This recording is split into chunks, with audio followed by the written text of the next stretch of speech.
যেহেতু দুটা দলের নাম ভাগ হয়ে গেছে, কোনো মুসলমান সাদপন্থী হতে পারে না। চিল্লা বলেন ঠিক কিনা? কারণ ওইখানে যে কয়টা আলেম আছে, ওইটা আলেম নামের জালেম, আর যতগুলো মানুষ আছে সবগুলো বেশিরভাগ জেনারেল শিক্ষিত। আপনি ইউটিউব, ফেসবুক, টুইটার, ইনস্টাগ্রাম এগুলো আপনি সার্চ করে দেখেন, ওরা প্রথম আলো, ওরা ডেইলি স্টারের দোসর, ওরা ভারতের দোসর, ওরা আওয়ামী ফ্যাসিবাদের দোসর। কথা বলেন ঠিক কিনা? ওরা মুনাফিক, ওরা মুসলমান নয়। যদি মুসলমান হতো তাহলে তুরাগ পাড়ের নদীর তীরে ঘুমন্ত মানুষের উপরে রাতের আধারে হত্যাযজ্ঞ চালাতে পারতো না। কথা বলেন। ওইখানে আবার ভারতের কিছু দালালেরা সাথে যোগ দিয়েছে সক্রিয়ভাবে, পাওয়া গেছে আওয়ামী লীগের লোক। জোরে বলেন সুবহানাল্লাহ। আল্লাহ রাব্বুল আলামিন বলেন, ইন্নাদ-দীনা ইনদাল্লাহিল ইসলাম।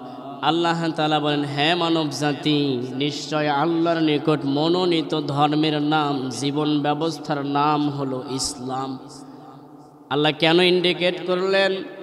ইন্না শব্দটা হরফে মুসাব্বাহা বিল ফেল, নিশ্চয় তার অর্থ আল্লাহ তাআলা দিলেন। আর দিনের আগে আলিফ লাম যোগ করে আল্লাহ তাআলা বোঝাতে চাইলেন এটাই একমাত্র নির্দিষ্ট পথ, এ পথ ছাড়া আর কোনো পথ নাই। এদের হাজার বছর আগে আল্লাহ রাব্বুল আলামিন কেন এই কথা বললেন? নিশ্চয় আল্লাহর নিকট মনোনীত ধর্মের নাম ইসলাম। এর মানে হলো ওই সময়ে ইসলাম বাদ দিয়ে অন্য ধর্মেরও প্রভাব ওই সময় ছিল। মূর্তি পূজা, গাছের পূজা, মাছের পূজা মানুষেরা করত। নিজেরা দেব দেবী বানিয়ে, এমনকি কাবা ঘরের ভিতরে 360টা মূর্তি তারা বানিয়ে তার পূজা করত। এই জন্য আল্লাহ বলছেন, না, ওগুলো আমার মনোনীত জীবন ব্যবস্থা না। আমার মনোনীত জীবন ব্যবস্থার নাম হলো ইসলাম।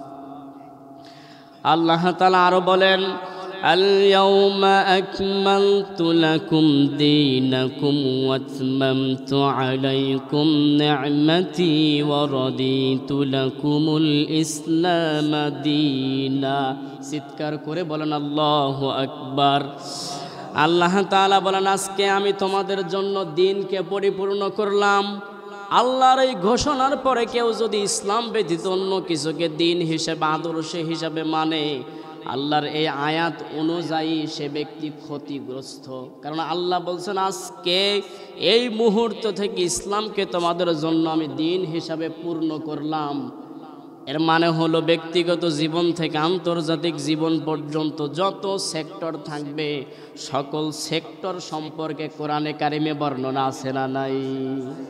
এরপর আল্লাহ তাআলা বললেন, শুধু তাই নয়, তোমাদের উপর আমার নিয়ামতকে সম্পূর্ণ করলাম। আল্লাহ রাব্বুল আলামিন তার নিয়ামতকে আমাদের উপর সম্পূর্ণ করেছেন। এর বড় নিয়ামতের নাম হলো কোরআনুল কারীম। কি বলেন তো? কারণ আল্লাহ যদি পথ হারা, দিশে হারা মানব জাতির ভেতরে বিশ্ব নবীর উপর যদি কোরআন না দিতেন, আল্লাহ নিজের সংবিধান নাজিল না করে যদি আমাদের গাইডলাইনের জন্য নবীর উপর ছেড়ে দিতেন, আমরা পথভ্রষ্ট হয়ে যেতাম। এই জন্য আল্লাহ রাব্বুল আলামিন নিয়ামত হিসেবে কোরআন দিয়েছেন। কারণ কোরআন যেই সংবিধান, যে জাতি মেনে নিয়েছে তাদের ভাগ্য আজ চমকে গেছে। আর আমরা বানানো মানুষের সংবিধান মানছি। বানানো মানুষের তৈরি করা সংবিধান মানতে গিয়ে সমাজে একটা ধর্মের ধর্মীয় অনুশাসন আজ পর্যন্ত কায়েম হয় নাই। যদি আল্লাহর বিধানকে আমরা নিয়ামত হিসেবে কোরআনকে মেনে নিতে পারতাম, সমাজে সুদ, ঘুষ, জেনা, ব্যভিচার, রাহাজানি এগুলো থাকতো। এখন আছে না নাই? মানুষের বানানো নিয়ম অনুযায়ী এই সমাজ রাষ্ট্র চলে, তাই জন্য এই সমাজের শান্তি শৃঙ্খলার খুঁজে পাওয়া যায় না। যদি খুঁজে পাওয়া যেত, এক গ্রুপ আরেক গ্রুপের সাথে মারামারি করে জীবন পর্যন্ত দিত না। সম্মানিত হাজিরিন, এরপর আল্লাহ তাআলা বলছেন, তোমাদের জন্য দিন হিসাবে ইসলামকে মনোনীত করলাম। আমার ভাইরা বলেন তো, আল্লাহর যেইটা পছন্দ, আল্লাহর বান্দা যারা দাবি করবে তাদের ওইটাই পছন্দ করা লাগবে। এখন আল্লাহর পছন্দ দিন হিসাবে ইসলাম, আমি যদি ইসলাম বাদ দিয়ে অন্য দিন মানি, আদর্শ মানি, আল্লাহ সন্তুষ্ট হবে না? অবশ্যই আল্লাহ সন্তুষ্ট হবে। কারণ আল্লাহর দিন বাদ দিয়ে, মনোনীত দিন বাদ দিয়ে অন্য দিন যদি আমরা গ্রহণ করি, আল্লাহ আমাদের উপর খুশি হবে না, বরং বেজার হয়ে আল্লাহ আমাদের জান্নাত দেবে। দেবে কি দেবে? ডাইরেক্ট জাহান্নাম দেবে। আমার বন্ধুগণ, আমি যেটা বলছিলাম, আমাদের উপর আল্লাহ রাব্বুল আলামিন নিয়ামতের সবচাইতে উত্তম নিয়ামত হলো কোরআন। আল্লাহ রাব্বুল আলামিন বলেন, কুল বিফাদলিল্লাহি ওয়া বিরহমাতিহি ফাবিযালিকা ফালইফরাহু হুয়া খায়রুম মিম্মা ইয়াজমাউন। চিৎকার করে বলেন আল্লাহু আকবার। আল্লাহ তাআলা বলেন, হে নবী, আপনি তাদেরকে বলেন যে আল্লাহর দয়া আর অনুগ্রহ এই যে তাদের কোরআন দিয়েছে। সুবহানাল্লাহ বলতে পারেন নাই? আল্লাহ রাব্বুল আলামিন বলেন, তারা যে জমা করে কাল কিয়ামতের জন্য অর্থ সম্পদ, বাড়ি গাড়ি, টাকা পয়সা স্তূপ করে জমা করে, তার চাইতে কোরআনে যে বিধান দেওয়া হয়েছে, হেদায়াত আর রহমতপূর্ণ যে কথা আছে, জমাকৃত সব সম্পদের চাইতে তা উত্তম। কেউ যদি কোরআন মেনে, ইসলাম মেনে সম্পদ করে সেটা ভিন্ন কথা, কিন্তু কোরআন নাই, হাদিস নাই, সুন্নাহ নাই, ইসলাম বহির্ভূত কাজ করে, সুদ খেয়ে, ঘুষ খেয়ে, অন্যায় করে, অবিচার করে কেউ যদি সম্পদ কামায়, ওটা অবশ্যই উত্তম হবে না। উত্তম হবে? আজকের সমাজে প্রতিযোগিতা চলছে, কে বেশি সুদ খেতে পারে, কে জোর করে ভাইয়ের সম্পদ নিতে পারে। অবশ্যই এখানে নাই, আমরা সবাই আল্লাহর ওলি, ঠিক কি না? আমার বন্ধুগণ, বিশ্ব নবীর উপর আনিত যে ইসলাম, এটা একটা পূর্ণাঙ্গ জীবন ব্যবস্থা। ব্যক্তিগত জীবন থেকে শুরু করে রাজনৈতিক জীবন, আন্তর্জাতিক জীবন, সকল সেক্টরে প্রতিটা ঘন্টার প্রতিটা সেকেন্ডে ইসলামকে যদি কেউ মেনে নিতে পারে, ইসলাম তার জন্যই পূর্ণাঙ্গ জীবন ব্যবস্থা। আর যদি কেউ ইচ্ছা মতো মানে পক্ষে যতক্ষণ ততক্ষণ, যেই বিপক্ষে গেছে আমার বা দলের মানি না, মানব না, তাহলে কি ইসলাম পূর্ণাঙ্গ হলো? আমার বন্ধুগণ, আল্লাহ রাব্বুল আলামিন বলেন, আবায়াবতাগি গায়রাল ইসলামি দীনান ফালান ইউকবালা মিনহু ওয়া হুয়া ফিল আখিরাতি মিনাল খাসিরিন।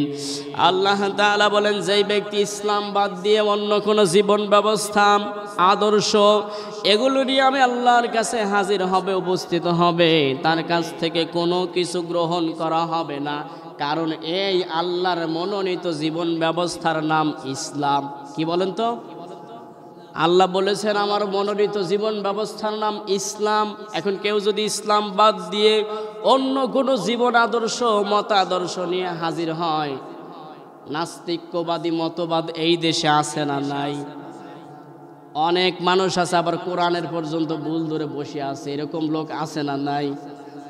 অনেকে বলে আমি অমুক দলের অমুক নেতার সৈনিক, অমুকের আদর্শ আমি লালন করি, আমাকে যদি জীবন পর্যন্ত দিতে হয় অমুক নেতার আদর্শ থেকে আমি সরে যাব না। কেন ভাই, মুসলমান হিসেবে তুমি কি বলতে পারো না আল্লাহর রাসূলের আদর্শ থেকে জীবন দেব, সরে দাঁড়াবো না?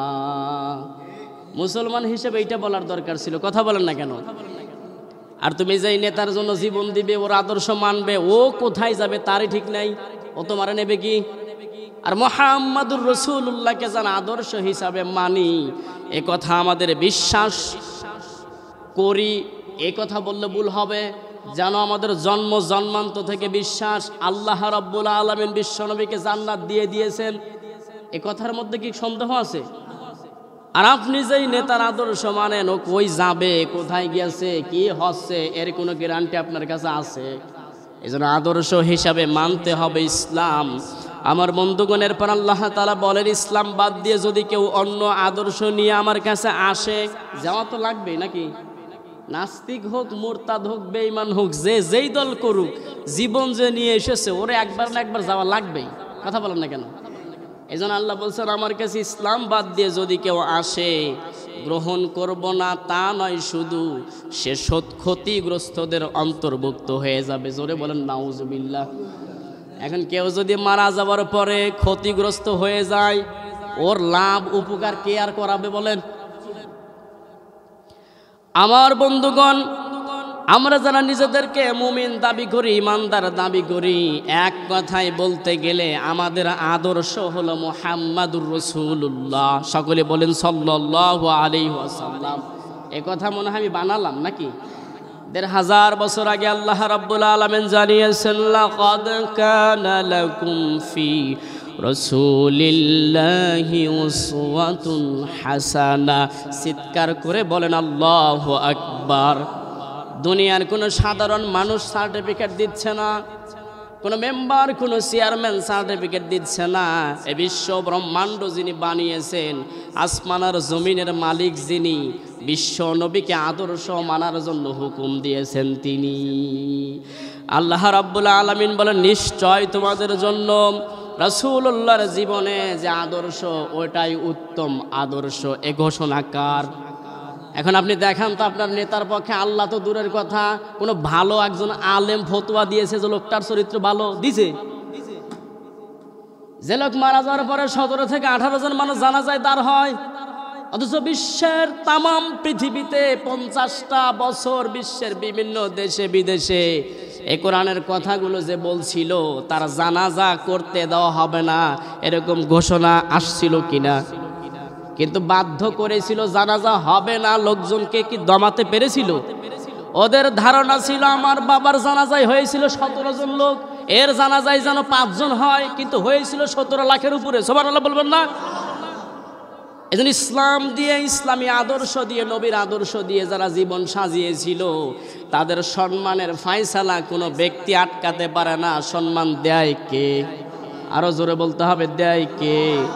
আমার বন্ধুগণ, আমি যেটা বুঝাচ্ছিলাম, ১০ম হিজরিতে বিশ্বনবী ৬৩২ খ্রিস্টাব্দে আরাফাতের ময়দানে অবস্থানকালে বিদায় হজ্জের দ্বিতীয় দিন জাবাল রহমত নামক পাহাড়ের উপর দাঁড়িয়ে বললেন, এখানে যারা উপস্থিত হয়েছে তোমরা শোনো, আর যারা আসেনি তাদের কাছে পৌঁছে দিও।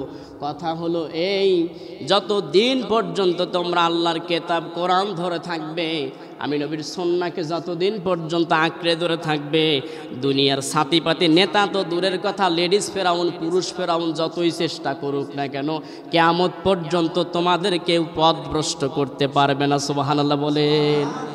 এই গ্যারান্টি মুহাম্মদুর রাসূলুল্লাহ দিচ্ছেন, যদি কোরআন আর সুন্নাহ ধরে থাকতে পারো, যত স্বৈরাচারী জালেম বাদশাহ তোমাদের উপর আসুক না কেন, সে লেডিস হোক আর জন্ডিস হোক অথবা হিজরা হোক, কেউ তোমাদেরকে পথভ্রষ্ট করতে পারবে না। সুবহানাল্লাহ বলতে পারেন নাই?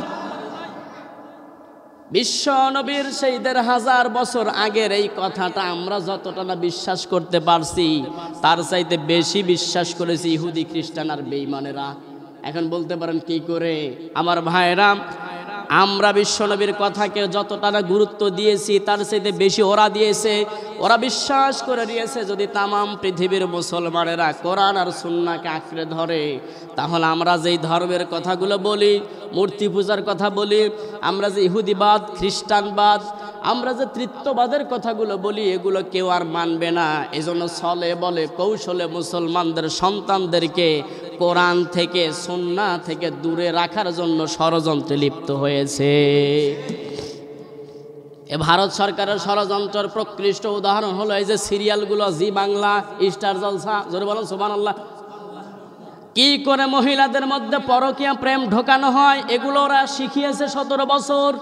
এ আপার অনুমোদনে চলছে। কি করে একজন আরেকজনের সাথে ঝগড়া লাগানো যায়, কি করে মানুষ তাফসির মাহফিল থেকে দূরে থাকে, শেষ পর্যন্ত নিজেই এই দায়ভার গ্রহণ করেছে, তাফসির মাহফিল যেখানে হবে বন্ধ করে দাও, দিয়েছিল তাই।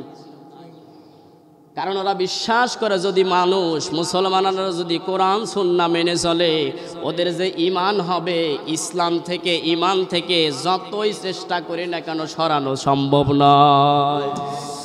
আমার বন্ধুগণ, পৃথিবীর সকল কুফরি মতবাদ, কুফরি শক্তি এরা জানে আমাদের যেই নবী রাসূল ছিলেন, ওগুলো নবুয়াতগুলো বিলুপ্ত হয়ে গেছে। আমাদের যে কিতাবগুলো ছিল ওগুলোর ভিতরে সংযোজন বিয়োজন ঘটেছে।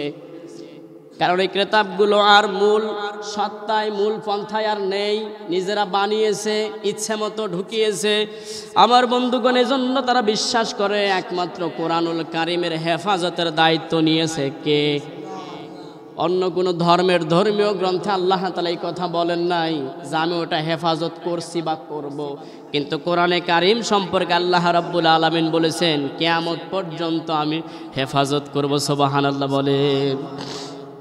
আল্লাহ রাব্বুল আলামিন বলেন ইন্না নাহনু নাযালনা যিকরা ওয়া ইন্না লাহু লাহাফিজুন। চিৎকার করে বলেন আল্লাহু আকবার। আল্লাহ রাব্বুল আলামিন বলেন নিশ্চয় কোরআন আমি নাজিল করেছি, আমি এর হেফাজত করব। সুবহানাল্লাহ বলতে পারেন নাই? কত নাস্তিক বেঈমান মুরতাদ কোরআনের মাহফিল বন্ধ করে দিল, কোরআন পুড়িয়ে ফেললো, কিন্তু পৃথিবী থেকে কোরআন কি নিশ্চিহ্ন হয়ে গেছে? এদেশের যতগুলো লাইব্রেরি আছে, যতগুলো পৃষ্ঠায় কোরআন লেখা আছে, যদি কেউ পুড়ে ফেলে দেয়, শেষ করে দেয়, বিনষ্ট করে দেয়, কোটি কোটি কোরআনের হাফেজের সিনায় আল্লাহ রাব্বুল আলামিন কোরআন ঢুকিয়েছেন, কয়জনকে মারবা বলো? কোরআন নিঃশেষ হওয়ার কোনো সম্ভাবনা নাই। ঘোষণাকার আমার বন্ধু। অপরদিকে কুফরি মতবাদেরা যখন জানলো যে আমাদের ধর্মীয় গ্রন্থগুলো সংযোজন বিয়োজন ঘটেছে, আমাদের নবীদের নবুয়াত বিলুপ্ত হয়ে গেছে, রহিত হয়ে গেছে, একমাত্র মুহাম্মদুর রাসূলুল্লাহর নবুয়াত কিয়ামত পর্যন্ত টিকে থাকবে, আর কোরআন সুন্নাহ টিকে থাকবে। এই জন্য তারা চিন্তা করলো যদি ইসলাম জিন্দা থাকে, মানুষ যদি কোরআন শোনে, সুন্নাহ শোনে, পালন করে, তাহলে তাদের ধর্মের অস্তিত্ব আর থাকবে না। 17 বছর যদি কোরআনের মাহফিল হতো, চলতো, এই দেশে শিরিক বেদাত এগুলো থাকতো, কিন্তু এখন আছে না নাই? সমাজ রসাতলে চলে গেছে। এর মূল কারণ হলো সমাজ থেকে ধর্মীয় অনুশাসনের, ধর্মীয় তালিম তরবিয়ত ছিল না। কেউ একটা কথা বলবে, বলার সাহস পর্যন্ত ছিল না। এই যে এখন যে স্বাধীনভাবে কথা বলছে, এটা বলতে পারতাম? এই যে 3 বছর হলো এখানে আসছি, এই 3 বছর টানা না করে কাটান লাগছে, কথা বলেন না কেন? যাও বাউ দু একটা বলছিলাম, বড় বড় চোখ করে তাকিয়েছিল, ঘটছে কি ঘটে নাই? এখন সাহস আছে? এখন চোখ তুলে তাকানো তো দূরের কথা, আঙ্গুলটা তোলার সাহস পর্যন্ত কেন নাই? আঙ্গুল তুললে আঙ্গুল ভাঙ্গার লোক এখানে আছে না নাই? তাহলে বোঝা গেল ইসলাম জিন্দা থাকলে কাফের বেঈমান মুরতাদেরা, নাস্তিকেরা, এদের চুলকানি জাগে কি জাগে না? এই জন্য 17 বছর চেষ্টা করেছিল কিভাবে বন্ধ করা যায়, খতিবের মুখ কিভাবে, ওয়াজের বক্তার মুখ কিভাবে, তাফসির মাহফিল বন্ধ করা যায়, এই পায়তারা তারা চালাচ্ছিল। আমার বন্ধুগণের কারণেই তারা শুধু এদেশ নয়, তামাম পৃথিবী থেকে, বিশ্বের মানচিত্র থেকে ইসলাম মুছে দিতে মুসলমানদের সাথে চির দুশ্মনির পায়তারা শুরু করে দিয়েছে। আর এই ক্ষেত্রে তারা নাস্তিকরা, বেঈমানেরা, মুরতাদেরা, ইহুদি, খ্রিস্টান, হিন্দু যা আছে সব ঐক্য হয়েছে মুসলমান মারার জন্য। একটাই কারণ, ইসলাম যেন না থাকে। আর আমরা মুসলমানেরা দলে দলে বিভক্ত হচ্ছে ওদের মার খাওয়ার জন্য। জোরে বলেন সুবহানাল্লাহ। অথচ আল্লাহ রাব্বুল আলামিন আমাদের বলছিলেন ওয়াতাসিমু বিহাবিলিল্লাহি জামিয়া, ও মুসলমানেরা তোমরা এক হয়ে থাকো। এক হয়ে থাকলে কেউ তোমাদের মারা তো দূরের কথা, মারার কল্পনাও করতে পারতো না। যখন আমরা দলে দলে বিভক্ত হয়ে আল্লাহর হুকুমকে অমান্য করেছি, এই জন্য কাফের বেঈমানদের শক্তি দেখলে আমরা এখন ভয় পাই। কথা বলো না কেন? এখন যদি জিহাদের ডাক আছে, কয়জন যাবে আমি জানি না।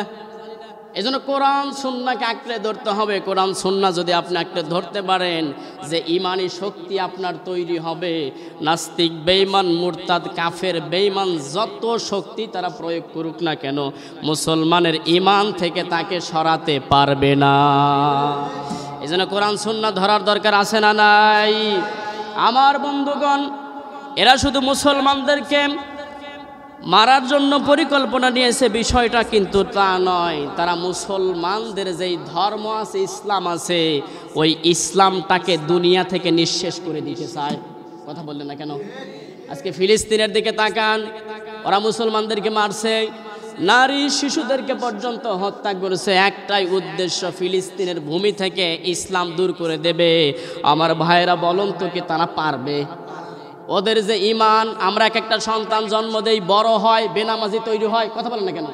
আর ওরা যে সন্তানটা জন্ম দেয়, একটু হাঁটা যখন শিখেছে, হাতে পাথর নিয়ে ইমানি শক্তি দিয়ে ওরা কাফের বেঈমানদের দিকে ঢেল ছুঁড়েছে। এজন্য আমরা এক একটা সন্তান জন্ম দেই, ওরা এক একজন বীর মুজাহিদ জন্ম দেয়। সুবহানাল্লাহ বলেন। এরপর আপনি ভারতে কাশ্মীরের দিকে তাকান দাদা বাবু, এ দেশে মুসলমানরা যদি হিন্দুদের কিছু বলে না, যদিও বলে না, আমরা হিন্দুরা শান্তিতে মুসলমানদের সাথে মিলেমিশে একাকার হয়ে আসি না নাই? যদি একটু ইস্যু পায় দাদা খেপে যায়, কেন দাদা তোমার দেশে কাশ্মীরকে মুসলমান যখন মারো তখন তোমার এই ঈমান কই থাকে, তোমার দরদ কই থাকে? ভারতে আপনি তাকান, বড় বড় মসজিদগুলো ওরা ভেঙে দিচ্ছে বুলডোজার দিয়ে, আর বলে এখানে আমাদের বাপ দাদার মন্দির ছিল। একথা আমরাও তো বলতে পারি যে ওইখানে যারা মন্দির তোমরা বানিয়েছো ওই মন্দিরের নিচে মসজিদ ছিল, কারণ ওদেরও দলিল নাই আমাদেরও নাই। কথা বলেন না কেন? দাঙ্গামা হাঙ্গামা তৈরি করে ওরা ইসলামকে নিঃশেষ করে দিতে চায়। ওই ষড়যন্ত্র শুধু ভারতে পর্যন্ত রাখে নাই, বাংলাদেশেও ঢুকিয়েছে, আছে না নাই? এই কিছুদিন আগে ইসকন মারামারি করলো, এখন আবার তাবলিগের মধ্যে ঢুকিয়েছে। তাবলিগের দুই গ্রুপ, অথচ তাবলিগের কাজ ছিল যে কোরআন হাদিসের কথা বলা, কিন্তু মারামারি শুরু হলো কেন? 2016 সালের আগ পর্যন্ত তাবলিগের মধ্যে কোনো গ্রুপ ছিল না। কথা বললো না কেন? 2016 সালের পরে গ্রুপ তৈরি হইলো কেন? এই সাদপন্থী আর জুবায়েরপন্থী এসব তৈরি করে দিল কারা? আপনি পেছনে যদি হাত লাগান, ইউটিউবে একটা বক্তব্য ভাইরাল হয়েছে, পিনাকি ভট্টাচার্য বেটা হিন্দু মানুষ কিন্তু এত সুন্দর করে সাজিয়েছে, ওই ভিডিও আমি দেখে পর্যালোচনায় এসেছি। এই সাদপন্থী জুবায়েরপন্থী বিভেদ তৈরি করার পেছনে আওয়ামী ফ্যাসিবাদী আর ভারতের দালালগুলো দায়ী। সাদপন্থীতে যেই লোকগুলো দায়িত্ব পালন করেছে ওগুলো সবগুলো আওয়ামীপন্থী। কি পন্থী? এবং ভারতপন্থী। মাওলানা সাদ সাহেব তিনি একজন ভারতের দোসর। এ বাংলাদেশে উনি আওয়ামী শাসনকে ন্যায্যতা দিয়েছিল, বৈধতা দিয়েছিল।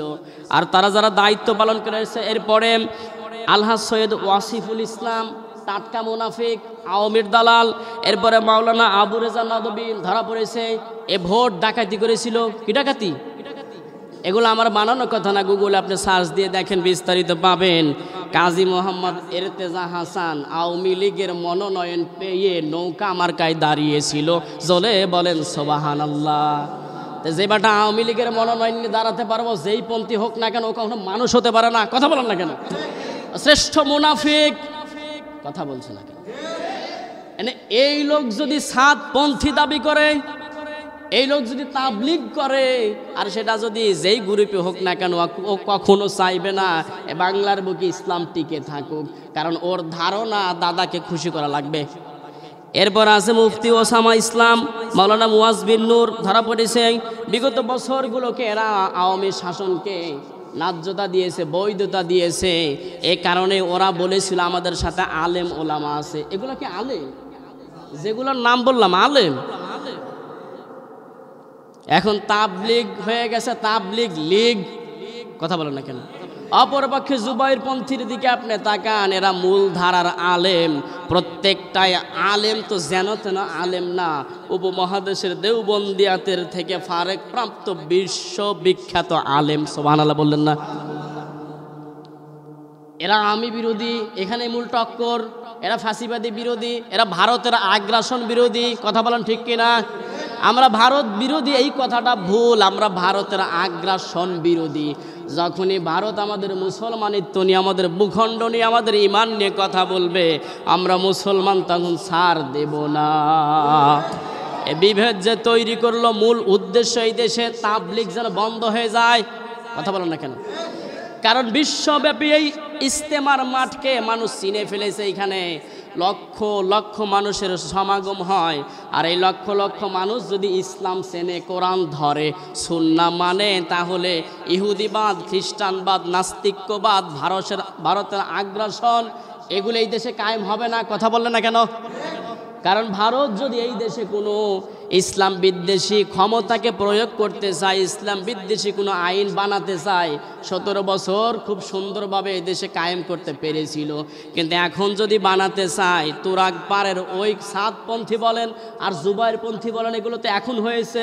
কিন্তু 16 সালের আগে মুসলমান যে জমায়েত হয়েছিল, কখনোই ইসলাম বিরোধী আইন তারা মেনে নিত না। এই জন্য বিভেদ তৈরি করে দিয়েছে, যেন মুসলমানদের ঐক্য নষ্ট হয়, দলে দলে যেন ভাগাভাগি হয়ে যায়, নিজেরা নিজেদের মধ্যে মারামারি তৈরি শুরু করে দেয়। আর মারামারি যখন তৈরি শুরু হয়ে যাবে, তখন ওরা হামলা করলে, এক দলের উপর হামলা করলে আর এক দল বলবো ওরা আমাদের লোক না। দেখেছেন চক্রান্ত? কিন্তু ওরা যদি এক থাকতো মুসলমানেরা, ওরা হামলা করার সিদ্ধান্ত নেওয়া তো দূরের কথা, মনে মনেও আনতে পারতো না। কিন্তু যখন ভাগাভাগি মুসলমানদের মধ্যে দলে বিদলে তৈরি করে দিতে ওরা সক্ষম হয়েছে, ওই সময়ে ওরা আমাদের উপর আঙ্গুল উঁচু করার সাহস পেয়েছে। আর ওদের মদত পেয়ে এই দেশের কিছু গাধা ওদের মদত পুষ্ট হয়ে এই দেশের বড় বড় আলেমদেরকে শেষ করে দিল। জাতি একদিন বুঝবে কাদেরকে শেষ করে দিয়েছো, তারা কারা ছিল। কথা বলেন না কেন? সুতরাং সাদপন্থী এরা তাবলীগ লীগ নামে পরিচিত, এরা মুনাফিক। এরা কি? আল্লাহ রাব্বুল আলামিন বলেছেন জমিনের ভেতরে মুনাফিক যারা, তারা দলাদলি ফিতনা ফাসাদ তৈরি করে। একথা কার? আর এই যে সাদপন্থীর লোকেরা ফিতনা ফাসাদ তৈরি করলো, এর মানে কি আল্লাহর বিধান সত্য হয়ে গেল? সুবহানাল্লাহ বলেন। ওরা যে ফিতনা ফাসাদটা তৈরি করেছে মূলত একটাই কারণ, মুসলমানদের মধ্যে বিভেদ তৈরি করবে। আমার ভাইয়েরা উদাত্ত আহ্বান জানাতে চাই, যেই দলের ভেতরে আলেমদের সংখ্যা বেশি, মূলধারার আলেম রয়েছে, ওই সাদপন্থী বাদ দিয়ে আমাদের জুবায়েরপন্থী হওয়া লাগবে। কথা বলছে না কেন? যেহেতু সাদপন্থী জুবায়েরপন্থী শব্দটা বের হয়ে আসছে, মূলত আমাদের হওয়ার কথা ছিল মোহাম্মদপন্থী, মোহাম্মদ রসুলুল্লাহপন্থী। যেহেতু দুটা দলের নাম ভাগ হয়ে গেছে, কোনো মুসলমান সাদপন্থী হতে পারে না। চিল্লা বলেন ঠিক কিনা? কারণ ওইখানে যে কয়টা আলেম আছে, ওইটা আলেম নামের জালেম, আর যতগুলো মানুষ আছে সবগুলো বেশিরভাগ জেনারেল শিক্ষিত। আপনি ইউটিউব, ফেসবুক, টুইটার, ইনস্টাগ্রাম এগুলো আপনি সার্চ করে দেখেন, ওরা প্রথম আলো, ওরা ডেইলি স্টারের দোসর, ওরা ভারতের দোসর, ওরা আওয়ামী ফ্যাসিবাদের দোসর। কথা বলেন ঠিক কিনা? ওরা মুনাফিক, ওরা মুসলমান নয়। যদি মুসলমান হতো তাহলে তুরাগ পাড়ের নদীর তীরে ঘুমন্ত মানুষের উপরে রাতের আধারে হত্যাযজ্ঞ চালাতে পারতো না। কথা বলেন। ওইখানে আবার ভারতের কিছু দালালেরা সাথে যোগ দিয়েছে সক্রিয়ভাবে, পাওয়া গেছে আওয়ামী লীগের লোক। জোরে বলেন সুবহানাল্লাহ। নিরীহ মানুষগুলোর বাড়ি ঘর পুড়িয়েছে। কেন? ওরা কি ক্ষতি করেছিল আপনার বলেন? আমার বন্ধুগণ, যেই সমস্ত মানুষগুলোর বাড়ি পোড়ালো, যাদেরকে হত্যা করলো, শহীদ করে দিল, এই লোকগুলো জানতো না সাদপন্থী কি জুবায়েরপন্থী কি। এরা সাধারণ মানুষ, এরা বিভেদ বুঝতোই না। কোন কারণে তাদেরকে আপনি মেরে ফেললেন, হত্যা করে ফেললেন, শহীদ করে দিলেন বলেন? ইসলামী লেবাস নিয়ে, দাড়ি নিয়ে, টুপি নিয়ে, জুব্বা নিয়ে মুনাফিকি করার আর জায়গা পাও না। না, তোমাকে কে বলেছে তাবলীগ করতে? তুমি যদি মুনাফিকি করবে, দাড়ি চেয়েছে কেটে দাদা বাবুর দেশে গিয়ে নম হয়ে হরি হরি করো, তুমি ইসলামের কথা বলে মুসলমানদেরকে নষ্ট করে দিবা, বিভেদ তৈরি করে দিবা, ঐক্যের পেছনে মূল কারণ হয়ে দাঁড়াবা, মানুষের ঘর বাড়ি জ্বালাও পোড়াও করবা।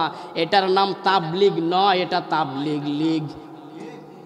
কারণ ওদের যেই চরিত্র ছিল, ওই চরিত্র দাড়িওয়ালা, টুপিওয়ালা, জুব্বাওয়ালাদের মধ্যে এখন পাওয়া যাচ্ছে। তাহলে কি করে এখন ওদেরকে তাবলীগ বলেন? বলেন। সম্মানিত বন্ধুগণ, আমার সজাগ থাকতে হবে। এদেশের মুসলমানদেরকে ছিন্ন বিচ্ছিন্ন করার জন্য, ঐক্যকে নষ্ট করার জন্য পায়তারা চলছে। আমরা যদি কোরআন আর সুন্নাহকে ধরে থাকি, আল্লাহর নবীর ঘোষণা অনুযায়ী আমাদের কেউ পথভ্রষ্ট করতে পারবে না। আল্লাহ তাআলা যেন আমাদের সেই তৌফিক দান করেন। জোরে বলেন আমিন। আরো জোরে বলেন আমিন। সম্মানিত বন্ধুগণ, আমার যে কথাগুলো বললাম, আল্লাহ তাআলা যেন সর্বপ্রথম আমাকে, এরপর আপনাদেরকে আমল করার তৌফিক দান করেন। জোরে বলেন আমিন।